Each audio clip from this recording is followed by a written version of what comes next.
Hello everyone, welcome to today's live broadcast, Striatal Synaptic Dysfunction in Parkinson's and Huntington's diseases.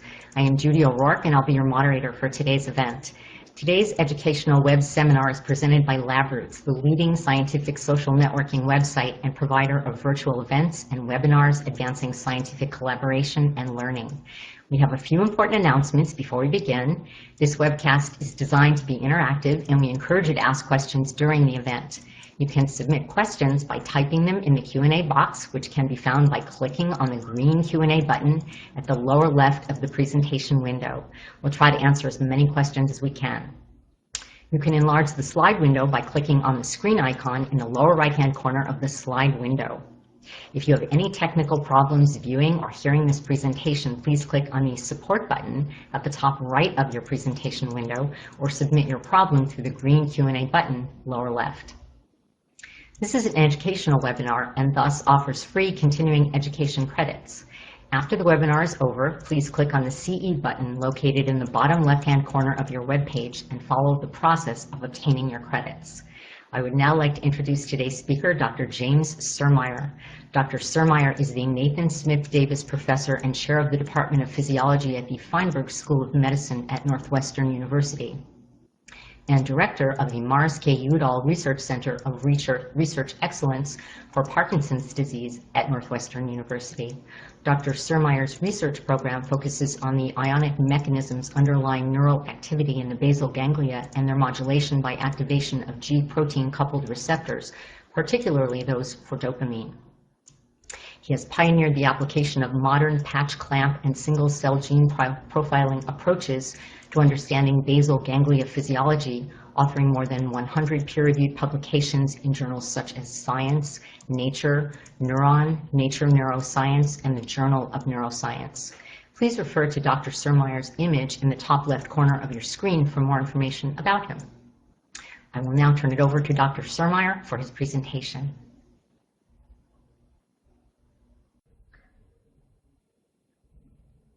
Thank you, Judy.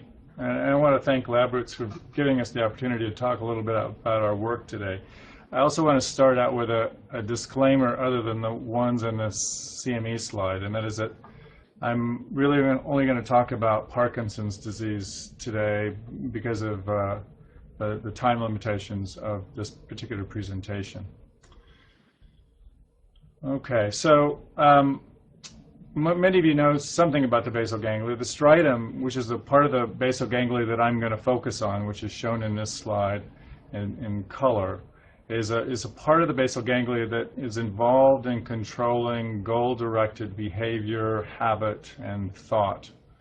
Now, the basal ganglia is part of a complex set of interconnected subcortical nuclei that are shown here. The key components of the basal ganglia are shown and labeled.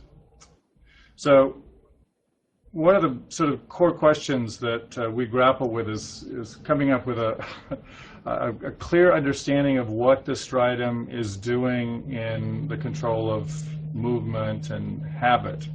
And one of the ways of thinking about this is to kind of think about the striatum as a trusted advisor to the cerebral cortex. Now, I'm from Chicago, and so it's easy for me to think about Rahm Emanuel and Barack Obama as serving these two sorts of roles.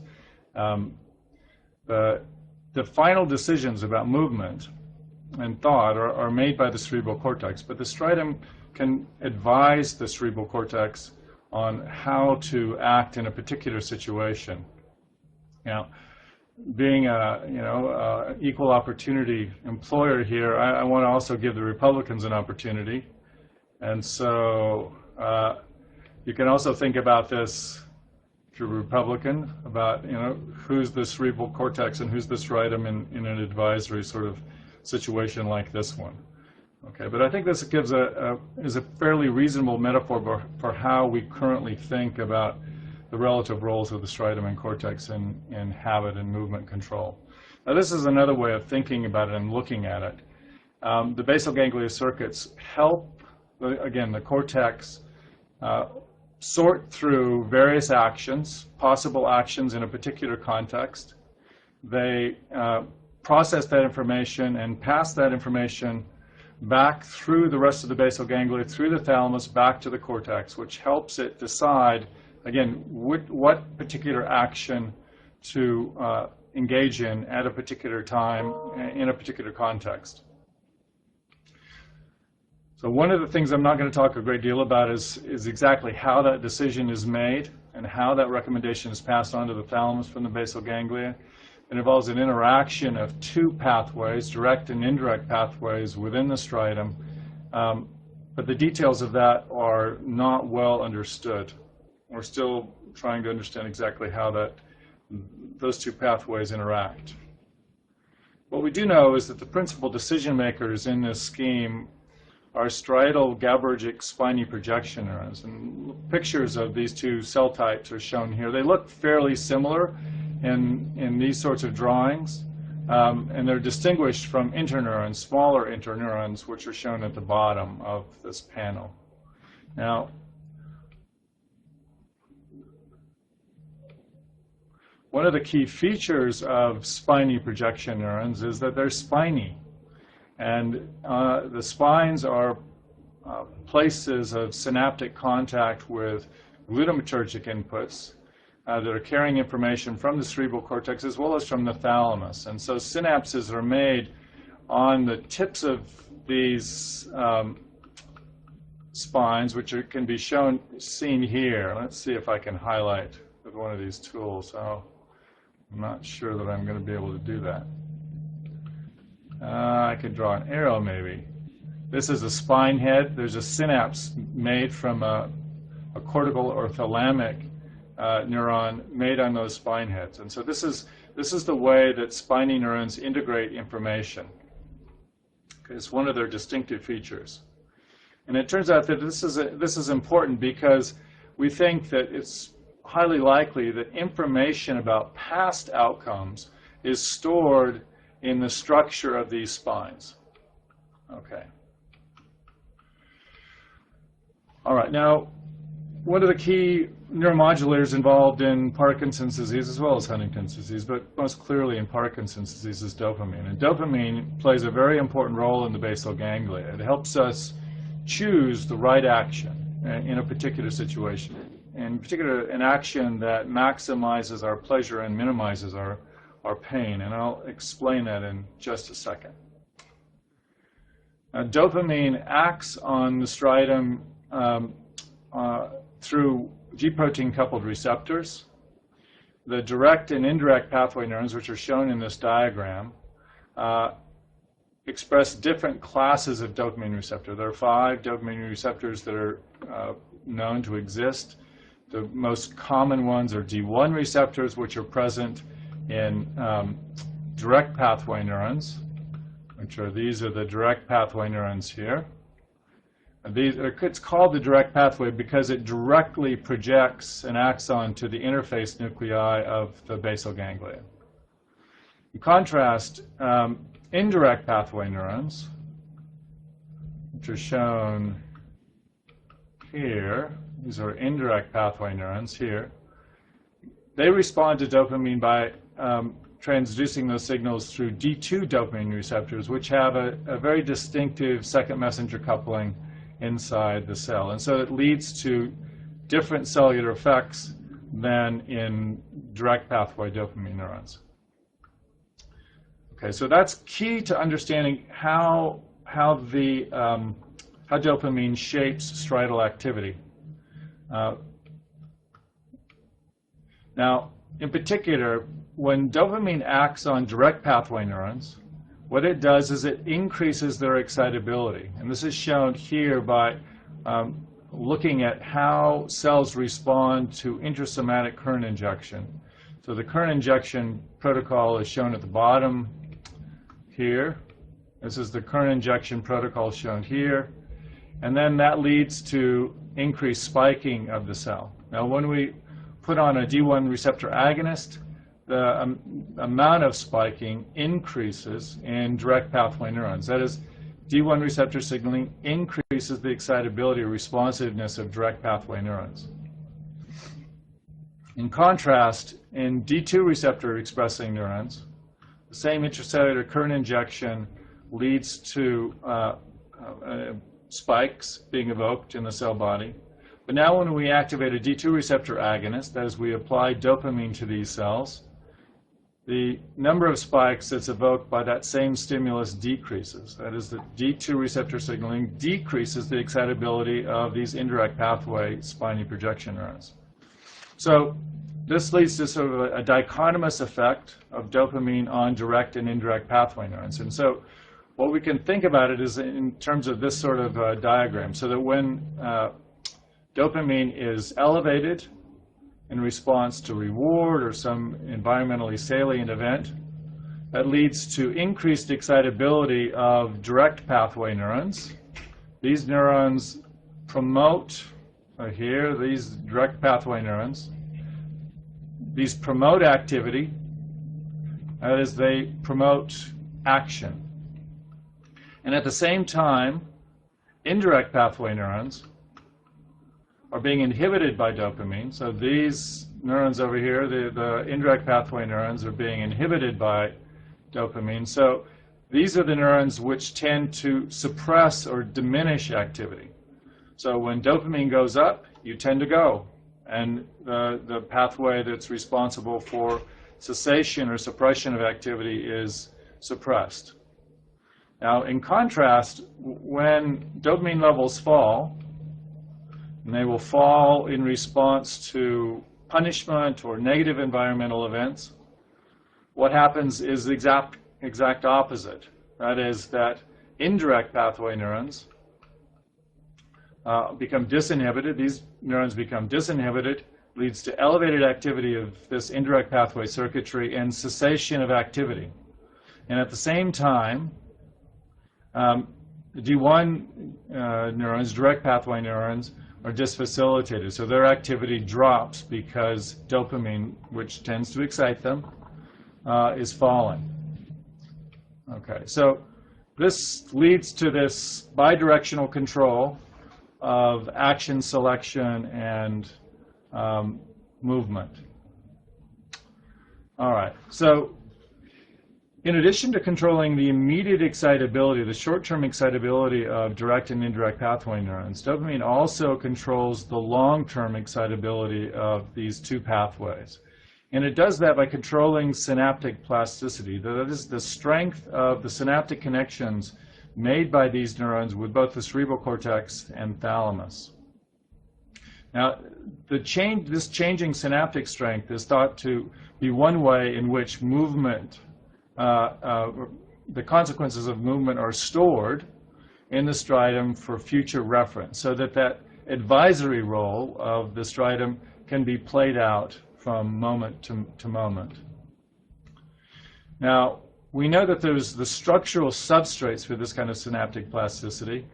Cortical glutamatergic synapses form triads with spiny projection neurons. This is shown in an electron micrograph to the right here in the panel. This is from Paul Boehlem's work. We can make a cartoon out of this to sort of understand exactly what this spatial relationship is between all of these different players. The dopaminergic terminals release dopamine within the vicinity of these synapses, which allows the plasticity mechanisms to be induced in response to activity and glutamate release. Now, we've studied those plasticity mechanisms in mice using a technique called two-photon laser scanning microscopy and patch clamp. And this involves basically taking brain slices through the striatum of mice and putting them on a microscope where we can image cells and monitor their electrical activity. Now, direct and indirect pathway neurons in this preparation can be visualized and distinguished by using transgenic mice in which direct or indirect pathway neurons express a fluorescent protein that we can detect optically. So that in D2 back transgenic mice, if we take a slice of the striatum, indirect pathway neurons are green, whereas in D1 back transgenic mice, direct pathway neurons are green. So we can readily distinguish between these two visually, and it allows us to selectively sample these two populations of cells in our studies. So one question that we spent a lot of time thinking about are what are the rules governing the induction of synaptic plasticity that we think underlies the storage of information about how previous actions have what sort of outcomes they have led to. And I'm not going to go into the details of the intracellular signaling pathways that underlie synaptic plasticity. These have been worked out by a number of groups over a long period of time. They're complicated and beyond the scope of a talk like this one. But what I can tell you is that the rules are very coherent, and there's a fair amount of consensus about exactly what the determinants are. From the standpoint of the talk today, though, there are some very simple rules. That is, in direct pathway neurons, these DSPNs, activation of D1 receptors does two key things. One is, I've told you, it increases the excitability. That is, from moment to moment, it increases the excitability of direct pathway neurons and promotes any ongoing action. The other thing that it does is it promotes long-term potentiation at glutamatergic synapses and inhibits the depression of synapses. So D1 receptor stimulation will lead to an overall strengthening of excitatory synaptic input into direct pathway neurons. So both the short-term and long-term effects of dopamine on these cells that are mediated by D1 receptors are in concordance. That is, both will tend to increase the activity in that GO pathway. Now, in contrast, in dopamine acting through D2 receptors in indirect pathway neurons does the opposite. It decreases the short-term excitability of these cells and also promotes long-term depression, that is, weakens the strength of glutamatergic synapses, which tend to excite these cells. And also, at the same time, it will inhibit the induction of long-term potentiation. So the overall impact of D2 receptors on synaptic strength, excitatory synaptic strength, is to decrease it. So again, both short-term and long-term effects of dopamine in these cells are concordant. That is, they have the same net effect on the activity of this particular group of cells. Now, we can study synaptic plasticity using optical techniques. These are to the left here, these are two-photon laser scanning microscopy images of a spiny projection neuron. You can see the cell body and then the dendrites here, and there's this little box over here shows you, if I can again, this box here, look at this box here. This is blown up over here to the right, where you can see these individual spines where synaptic contacts are made. What we can do is we can monitor the strength of the synapses at these places by uncaging glutamate to mimic synaptic transmission. Now, one of the ways in which we can induce long-term potentiation in these cells is by simply depolarizing them a few times to mimic strong synaptic input and activity in the presence of molecules that normally would be required to induce long-term potentiation, and in particular, brain-derived neurotrophic factor, NMDA receptors, and then, depending upon which cell type it is, a GPCR agonist. So in direct pathway neurons, we activate D1 receptors, and in indirect pathway neurons, we activate an A2A adenosine receptor. So the bottom line, we can monitor synaptic strength, do this induction, and then go back and monitor synaptic strength again afterwards to check on whether or not synaptic strength has been changed by this induction protocol. And what we can see doing this, these are individual glutamate-evoked responses, and you can see some spines, some synapses, clearly potentiate, whereas others don't. And so this was a little bit of a surprise to us, but I think it tells us something very important. In particular, it tells us that some synapses are capable of undergoing potentiation. That is, they learn by changes in dopamine receptor signaling, whereas others don't. And I know this is probably not politically correct, but I've labeled those that undergo changes in strength with alterations in dopaminergic signaling smart, and those that don't dumb. That is, they're dopamine unresponsive. So that we go from a situation like the one on the upper left, where the synapses are roughly equal in strength. We induce global long-term potentiation, and some synapses will strengthen, whereas others will not. Okay? Now, on average, it's about 30 to 40% of the axis spinous synapses potentiate in this sort of induction protocol. All right. So that's kind of the backdrop of how dopamine acts. Dopamine acts on direct and indirect pathway neurons. It controls short-term excitability, and it also controls synaptic strength. How is this related to Parkinson's disease? Now, we know that Parkinson's disease is the second most common neurodegenerative disease in the world. The symptoms of Parkinson's disease are well characterized: rigidity, akinesia, slowness of movement, shuffling of gait. Rigidity are all common symptoms of Parkinson's disease. Sometimes a static tremor is a symptom. We know that those core motor symptoms are caused by the death of dopaminergic neurons in the substantia nigra pars compacta. This just shows the healthy compacta here at the top, and the compacta of a Parkinson's disease patient here, where the dopaminergic neurons, the pigmented brown neuromelanin-containing dopaminergic neurons, have been lost. Okay. So, yes, what happens to the basal ganglia circuitry in Parkinson's disease? And I know this diagram looks sort of complicated, and I apologize for that. I had a pointer I could be able to focus your attention. I'll try. This is the substantia nigra right here. Okay, now this is the part of the brain, again, that bidirectionally modulates this direct pathway, the direct pathway here, and the indirect pathway here that we've just talked about.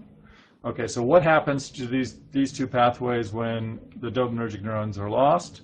Well, the prevailing view is that, again, the direct pathway neurons, which are here, they become hypoexcitable. Right?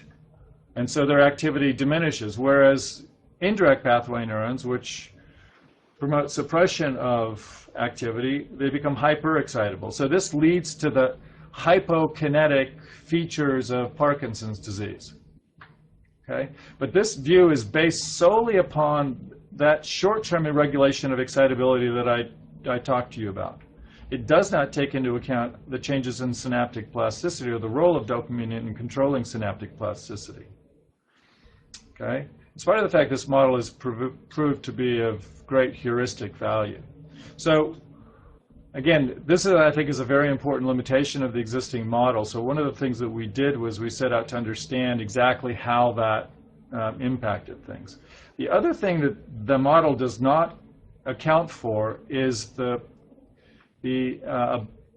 natural tendency for neurons in the brain to exhibit what's called homeostatic plasticity. That is, if you perturb them, you make them either more or less excitable for a sustained period of time, that it induces adaptations that tends to restore the activity back to a desired set point. This is a little bit like a thermostat in your house.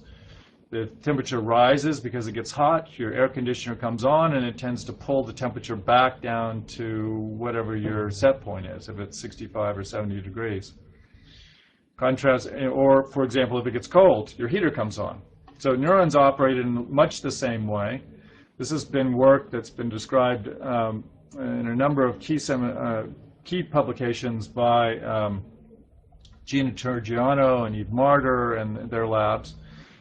So one of the things that happens is that intrinsic excitability of neurons change. That is, they express a different constellation of ion channels that moves their ability to spike in one direction or another. The other thing that happens is that synaptic strength also can scale in response to perturbation. So, for example, if you lower the firing rate, synaptic strength has a tendency to get greater, so that the cells will begin to spike at a normal rate. And conversely, if you raise firing rates, what will happen is synaptic strength will decline. So these two intrinsic and synaptic forms of homeostatic plasticity are not accounted for in the conventional models of Parkinson's disease, and I think it turns out that they're important determinants of what's going on. All right, so let me sort of quickly go through some of the evidence for this. So we've looked at mice, again, that have been unilaterally lesioned. This just shows tyrosine hydroxylase immunoreactivity on the left-hand screen and the normal side, and it's gone on the lesion side. So we mimic late-stage Parkinson's disease by killing the dopaminergic neurons on one side of the brain. And then we go and look at spiny neurons. Now, we've interrogated individual synaptic connections using optogenetic approaches. Basically, what this involves is expressing a light-sensitive channel in a particular class of neurons, and then we can open those channels and excite those axon terminals with a blue laser. And that's just shown here. Over what we can do is shine that blue laser along individual spines and synapses, which are shown here, and determine whether or not there's a cortical synapse, because we limit the opsin expression to cortical neurons, by whether or not there's a synaptically evoked response. That is, whether transmitter is released and excites the postsynaptic membrane. So doing this kind of thing, what we found was that in indirect pathway neurons, after you got rid of dopamine, pretty much what we had predicted would happen to synaptic strength happened. That is, we know that D2 receptor signaling promotes long-term depression and inhibits long-term potentiation. That is, it tends to weaken synaptic strength. So if you get rid of D2 receptor signaling, what happens? Synaptic strength grows, and it increases. And this is just shown here on the left-hand side for individual synapses, and it's shown on the right-hand side for groups of synapses. It just shows the distribution of EPSC amplitudes over a large population. Now, strangely though, in spite of the fact that synaptic strength grew, when you stimulated all of the inputs from cortex into an individual indirect pathway neuron, the aggregate synaptic strength did not change. Well, so you would think that this would be the sum of all of the synaptic inputs. And so that should go up if the individual strengths went up. Well, what happens is that when you do a dopamine-depleting lesion, that the number of synaptic contacts that cortex makes with individual indirect pathway neurons drops. That's just shown here. In controls, the synaptic density is fairly high. That's just shown as a summary here over to the right. After having done a lesion, that synaptic density drops, both in proximal and distal dendrites. So this explains why the aggregate synaptic strength didn't change. Although individual synapses were strengthened, the number of synapses that were being made dropped. That is, the corticostriatal connectivity was being reshaped. Now, what type of synapses were pruned? We know from a variety of other studies, including these, that it's primarily cortical synaptic, or it's commonly cortical synaptic connections that are being pruned. This just shows again how we optically interrogate the individual synapses and then determine which ones are cortical and which ones are thalamic. And the bottom line here is that the proportion of cortical synapses dropped in the Parkinsonian case in ISPNs. The other thing that I think is particularly intriguing that is still not fully understood is that the synapses that were pruned, that were lost, were dumb ones. That is, synapses that did not respond to dopamine. And we know that because we can look at the proportion of smart and dumb synapses along any one stretch of dendrite in control and Parkinsonian conditions. And what happened in the Parkinsonian condition is the proportion of smart synapses rose. So we know that the total number of synapses, axis-spinous synapses, has dropped. So the that means that the proportion that it's likely that what are being retained here are smart synapses on average. So that also suggests that the origins, that is the type of information that's being conveyed at smart and done synapses, is different. And so the type of information that indirect pathway neurons retain in the Parkinsonian state is different than it is in controls. I'm going to skip this slide. The bottom line, this is a work of collaborators, Susan Cisak and Gordon Arbuthnot. The bottom line here is that the synaptic pruning is true synaptic pruning. It's not just collapsing of the spines into the dendrites, and this was shown by electron microscopy. So I'm not going to belabor that. Okay, what about the direct pathway neurons? What about this other population of striatal projection neurons? How do they change in the Parkinsonian state? Well, just as we predicted from the work on synaptic plasticity in normal animals, again, what D1 receptors do is they tend to promote long-term potentiation in addition to increasing the excitability of these cells. In the Parkinsonian state, the strength of individual corticostriatal synapses dropped. It got weaker, just as we would have predicted. Okay? And in contrast to the situation with ISPNs, when we look at the aggregate synaptic response, it dropped, just as you'd predict. As the strength of individual synapses drops, the total number of synapses stayed the same, so the aggregate response diminished, so that direct pathway neurons were less effectively driven by cortical activity in the Parkinsonian state. Now, you might have expected that spine density would have been altered in this case, but it could very well be that the spine density is already at a maximum in spiny projection neurons and couldn't rise any higher in spite of the fact that these cells are hypoexcitable. And so again, from a homeostatic mechanism standpoint, you'd think that they would grow additional synapses. So let me try and summarize what I've tried to say so far about homeostatic plasticity and what happens outside of the classical model of network adaptations in Parkinson's disease. Following dopamine depletion in indirect pathway neurons, the loss of D2 receptor signaling does two things. One is it increases the excitability of indirect pathway neurons. Remember, D2 receptor signaling is inhibitory. It also leads to synaptic potentiation because D2 receptor signaling tends to promote the depression or weakening of synaptic strength. So when you remove D2 receptor signaling, the opposite of those actions occurs. And so this is the basis, at least in part, the gain of intrinsic excitability is the classical model.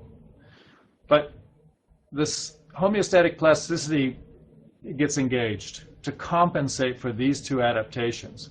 One is there's homeostatic synaptic pruning, which tends to counterbalance the synaptic potentiation. That is, even though some synapses get stronger, you get rid of a number of synapses, about 30 to 40%, and that tends to balance total excitatory synaptic strength. The other thing that happens that I didn't show you is that there's intrinsic homeostatic plasticity. That is, ISPNs become less excitable. Now, at the end of both of these homeostatic adaptations, which are tending to restore indirect pathway neurons to normal activity levels, animals are still symptomatic, which means that there has to be some uncompensated deviation with extreme dopamine depletion. Now, in direct pathway neurons, we see exactly the opposite. That is, there's a loss of intrinsic excitability, there's synaptic depotentiation and depression. That is, synaptic strength gets weaker, right? But again, they're homeostatic adaptations. In this particular case, it's not synaptic. That is, they're not synapses added, like there are synaptic connections removed in indirect pathway neurons. The major change seems to be in the intrinsic excitability of direct pathway neurons. They become considerably more excitable, again, which tends to minimize the consequences of dopamine depletion on global average activity. Now, again, while this doesn't lead to complete reversal of symptoms with extreme depletions, it could help explain why the threshold for dopamine degeneration is so high in humans. That is, that these adaptations, these homeostatic adaptations, may be successful in early stages of the disease. So what we know, and this is shown up here on the upper right, is that there's loss of dopamine neurons over a long period of time, well before symptoms emerge. And we think that the loss of dopaminergic neurons has to achieve 50 or 60% before you see any discernible symptoms. And part of the reason why that may be, there are definitely presynaptic mechanisms which contribute to this characteristic of Parkinson's disease, but postsynaptic mechanisms, the homeostatic mechanisms that I've described, also may help keep the system functioning normally until it's simply overwhelmed by the loss of dopaminergic neurons, when it becomes too great to compensate. Okay. Now, even though there are homeostatic adaptations, there are the other issues that I talked about here, which are the changes in synaptic connectivity. So that could have a very profound influence on the functioning of the striatum.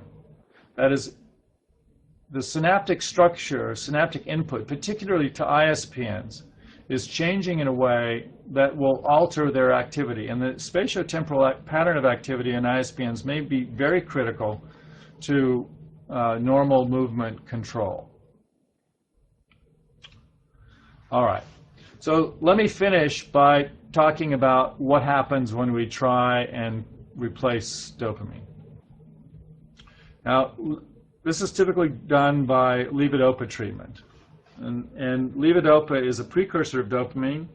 It crosses the blood-brain barrier, is converted to dopamine by residual dopaminergic neurons and probably serotonergic neurons. But what levodopa does is it leads to a spatiotemporal pattern of dopamine concentration in the striatum, which is very unlike that normally occurs in the striatum. Normally in the striatum there is a basal level of dopamine, and dopamine rises when dopaminergic neurons burst fires, but it rises for very short periods of time. In contrast, with levodopa treatment, the dopamine concentrations can rise and stay elevated for a very prolonged period of time. And this prolonged elevation in dopamine concentrations at doses which are sufficient to activate D1 receptors leads to unwanted movements like dyskinesia. They also, during the period of time when dopamine concentrations fall, here on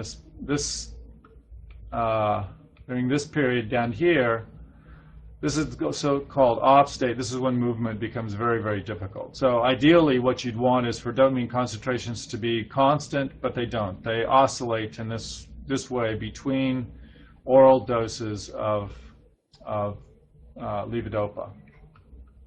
So we set out to understand the mechanisms underlying the changes in the striatal circuitry that might contribute to dyskinesias in this paradigm. Now, again, I apologize about this slide. This just shows that we gave levodopa to mice.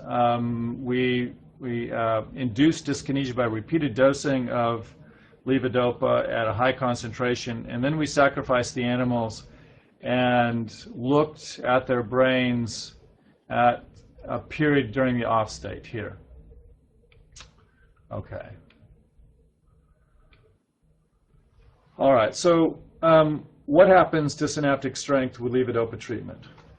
Okay, in ISPNs, I told you that in the Parkinsonian state, what happens is synaptic strength rises.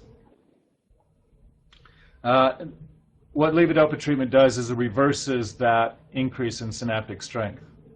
Okay, that's exactly what we predict. Right? Dopamine comes, D2 receptor signaling comes back, induces LTD, normalizes synaptic strength. That's good. But what was surprising to us was that when we went back and looked at the aggregate synaptic response following levodopa, it was exactly the same as it was in the Parkinsonian state.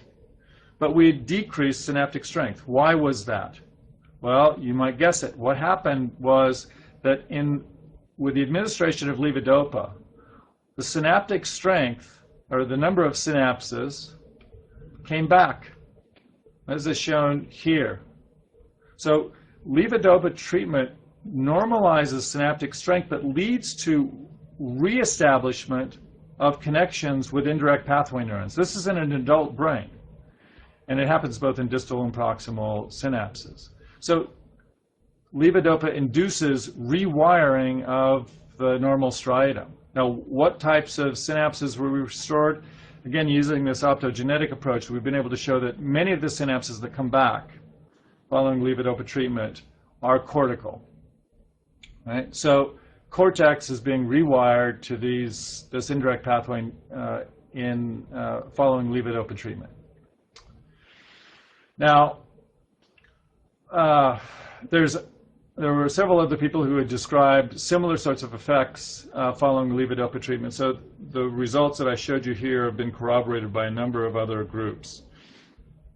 So it's a well-established consequence of levodopa treatment.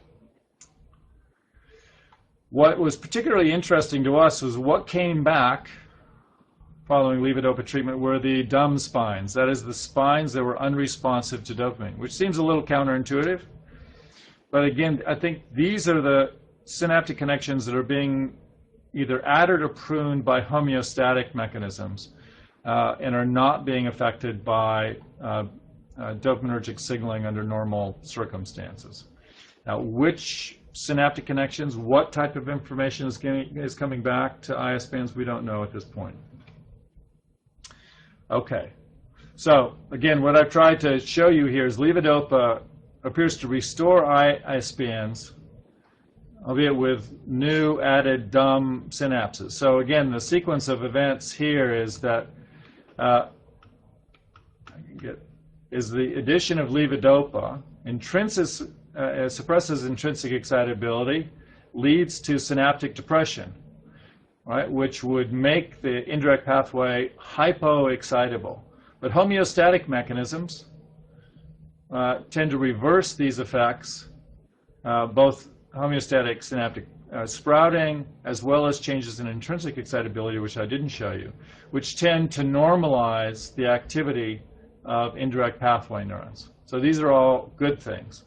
The question is whether or not this synaptic rewiring leads to normal function or not, and I think that's an open question that has to be pursued. The situation is not so simple in direct pathway neurons. That leads to abnormally sustained D1 receptor stimulation. Again, rather than being stimulated for seconds, the D1 receptors are activated for hours, which leads to a whole host of changes in the properties of direct pathway neurons. Again, this is just shown, this oscillation in striatal dopamine concentration is shown here. Again, this is non-physiological. Now, again, this leads to a whole host of molecular adaptations in direct pathway neurons, lots of pathway changes, long lists of changes in gene expression. There are really profound changes in direct pathway neurons in the dyskinetic animals that we're only beginning to understand.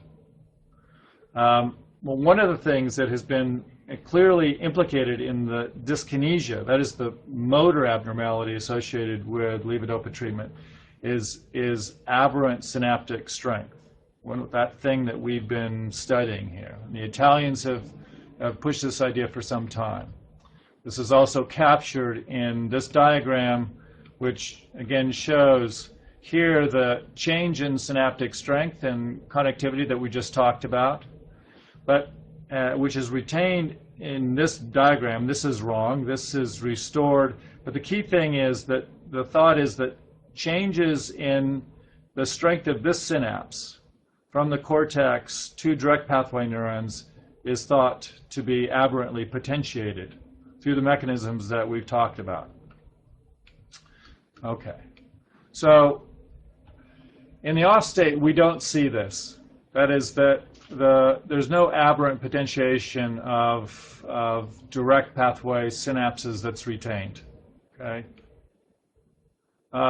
There is a clear trace that perhaps during the on state, There was aberrant LTP, however, because there's a reduction in spine density. And you can see that by looking at these diagrams, and it's summarized in these plots where you see that spine density changes, it drops following levodopa treatment. And this is true in both proximal and distal dendrites.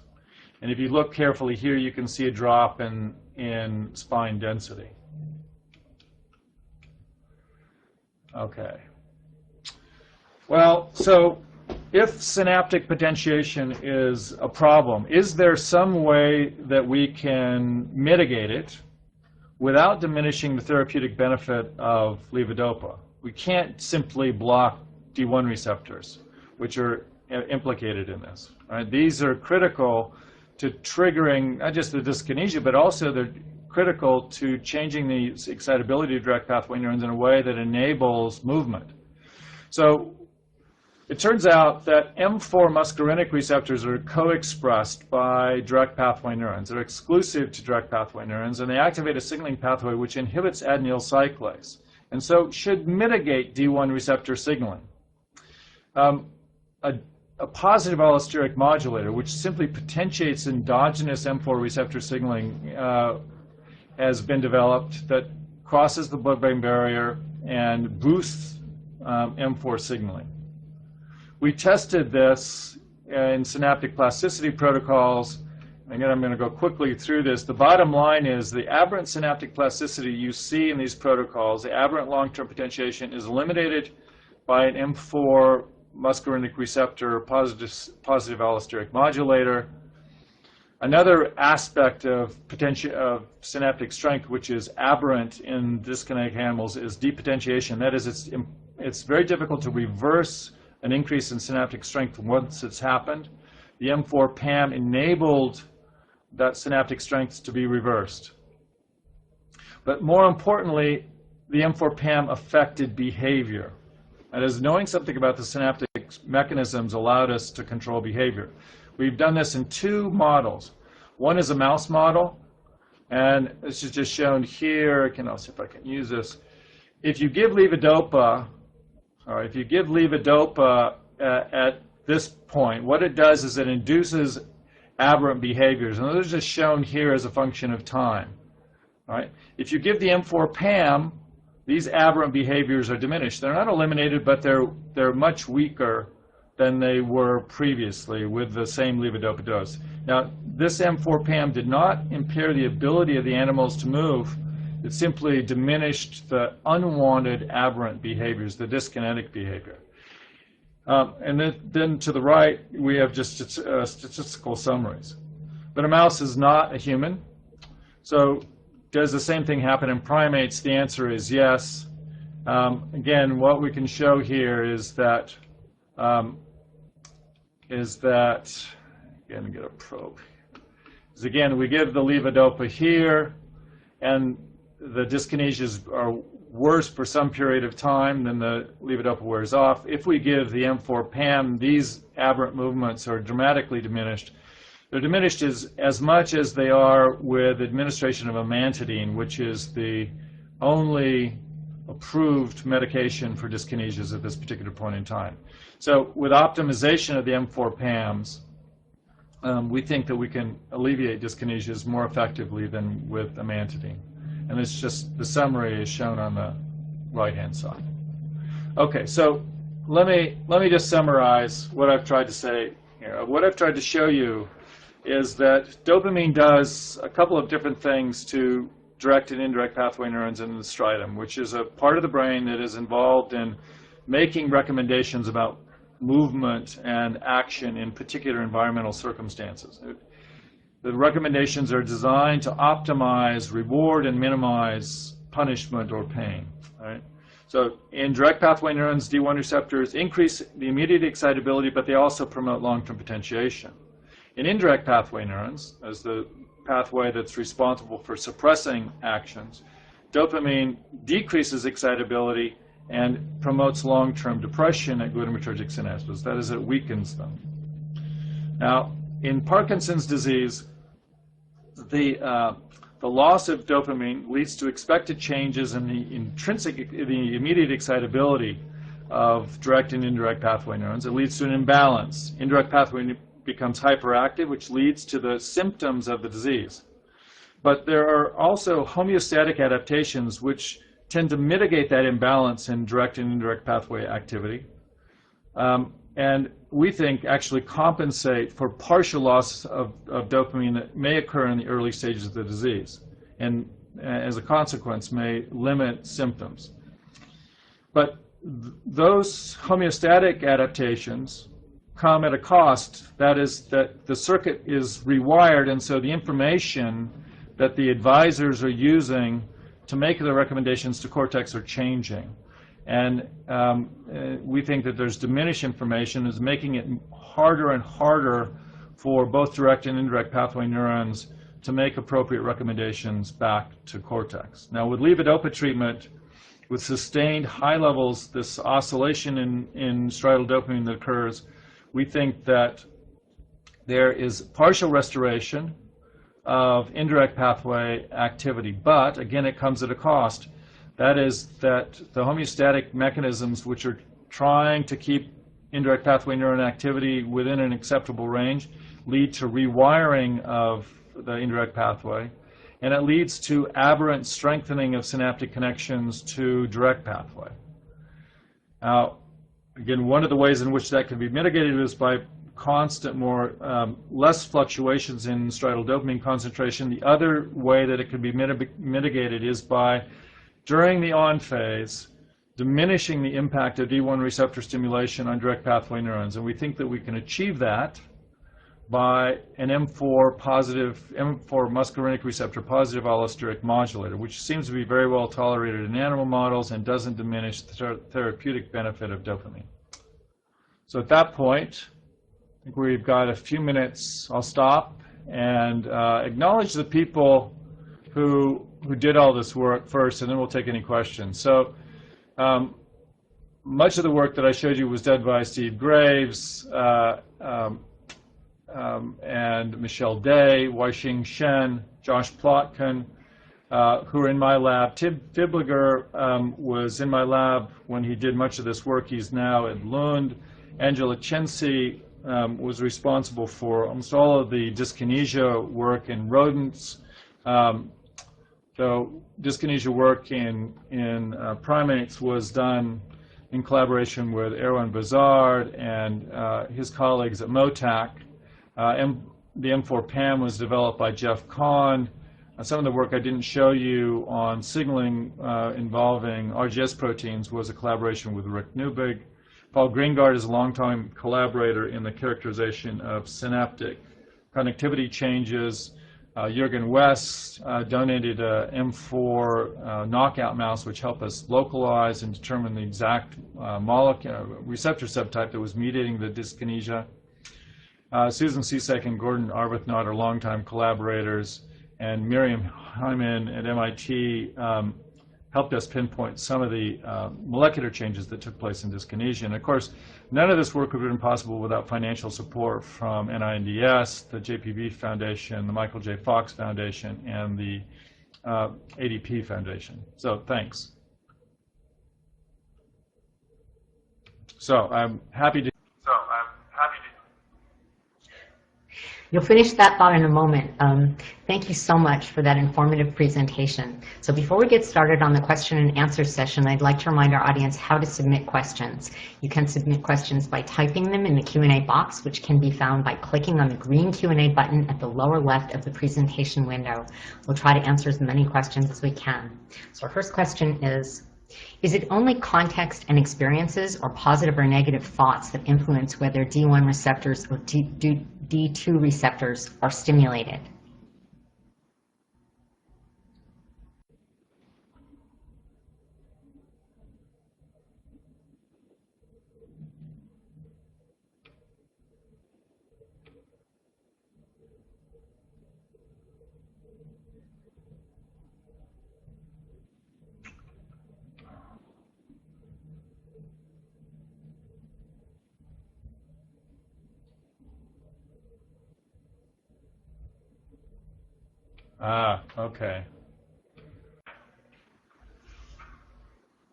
So let me repeat that question for you, and it is it only context and experiences or positive or negative thoughts that influence whether D1 receptors or D2 receptors are stimulated?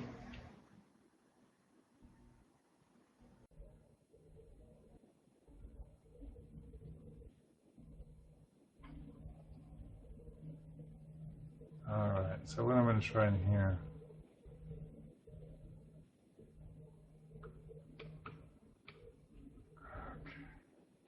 Okay, let me see. Answer.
Dr. Surmeier, we want to make sure that everyone, including the person who's asking the question, but we want to make sure that the whole audience is able to hear your answers.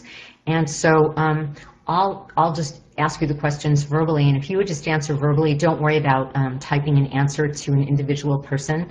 If you just answer verbally, that would be perfect. So let me, if it's all right, I'll repeat that question, and if you would just answer it for everyone.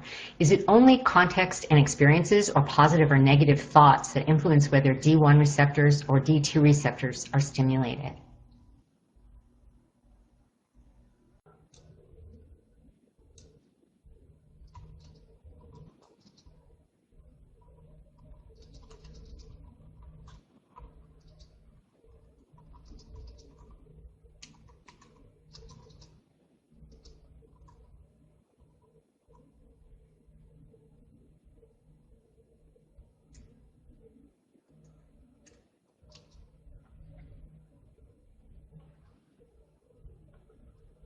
Oh.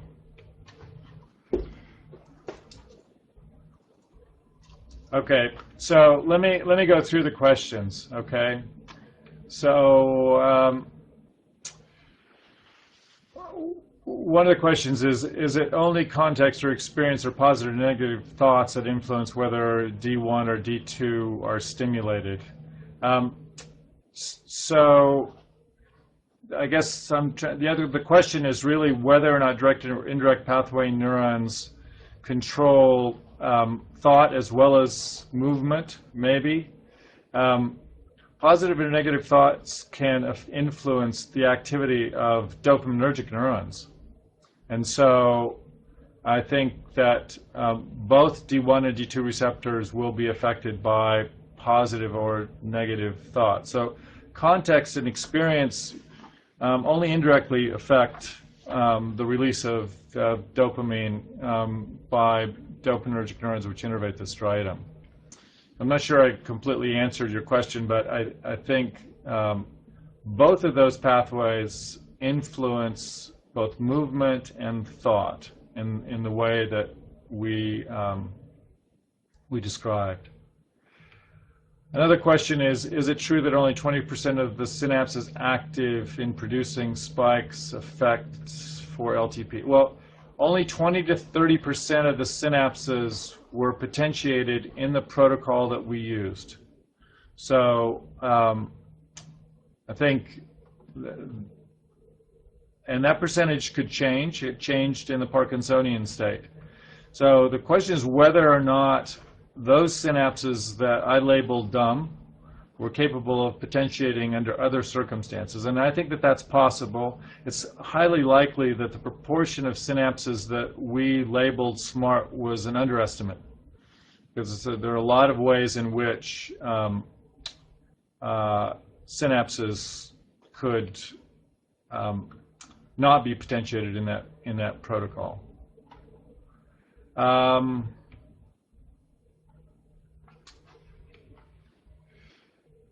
I'm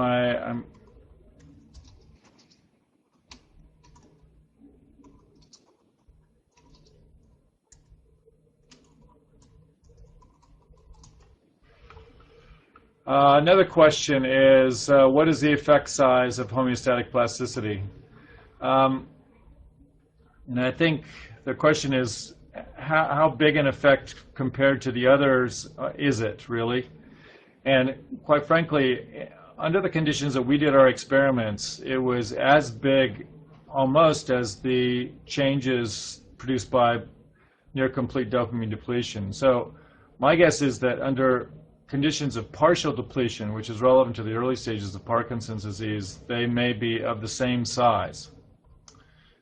So I am convinced that the homeostatic mechanisms are biologically very important to striatal function. And again, at every other place that it's been looked at, homeostatic plasticity turns out to be extremely important in determining the functional properties of neural networks. And so I think it's not been appreciated. The same thing happens in the basal ganglia. Is it possible to modify D2 receptors in order to promote activity rather than depression? Could you restore function by blocking D2 receptors? So you can alter the signaling linkages of D2 receptors, perhaps, but the question is, what is the goal? So in the changes in synaptic strength that are mediated by D2 receptor signaling are adaptive. So you can think about it this way. If dopamine levels rise and D2 receptors get stimulated, you want to make sure that the indirect pathway does not suppress that action in the future. I guess I wasn't very clear about this. So the best way to do that is to make sure that whatever contextual information, let's say the contextual information is a Ben and Jerry sign, that next time you see a Ben and Jerry sign, that sensory input does not activate indirect pathway neurons, which would keep you from walking in the door. What you want to do is you want to walk in the door, and so the best way of doing that is to make sure that the connections to indirect pathway are weak, and so that's what the D2 receptors do.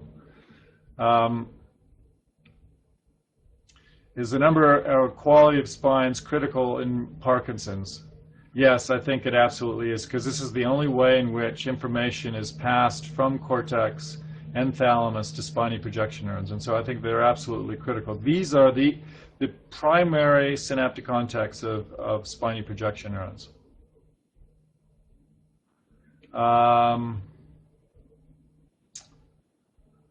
Okay, we have a bunch of other questions here. Let me pick one since we're out of time. How to enhance smart synapses and therapy strategies for Parkinson's disease patients? That's a great thing. You'd always want to promote and enhance smart synapses.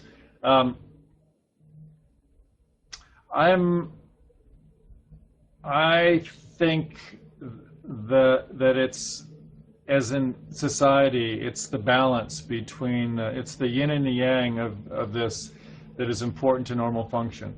But here's one way of thinking about the smart and dumb synapses. You want some inputs, some information not to be affected by the outcome of an action. Right? If you're an advisor, you want to get objective information about context that really is independent of whether or not in that context in the past you did something that worked or didn't work. So I think that there's an important role for synapses that are not responsive to dopamine in the striatal circuitry. And so the bottom line here is that I don't think we need to know more about smart and dumb synapses, but I think that there's some reason to keep synapses that are unresponsive to dopamine in place. All right. Well, again, I want to thank everyone who tuned in. This was a real experience for me. I apologize that it was a little bit clunky. I hope that it was of some value. And my email address was on the first slide. If you have any questions, please don't hesitate to email me. I'd be happy to answer any other questions that I didn't get to in this question and answer period. Thank you.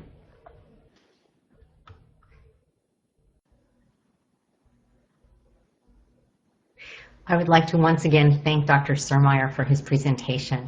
Today's webcast will be available for on-demand viewing through September 2016. You'll receive an email from LabRoots alerting you when this webcast will be available for replay. We invite you to forward that announcement to your colleagues who may have missed today's live event. See you next time. Goodbye.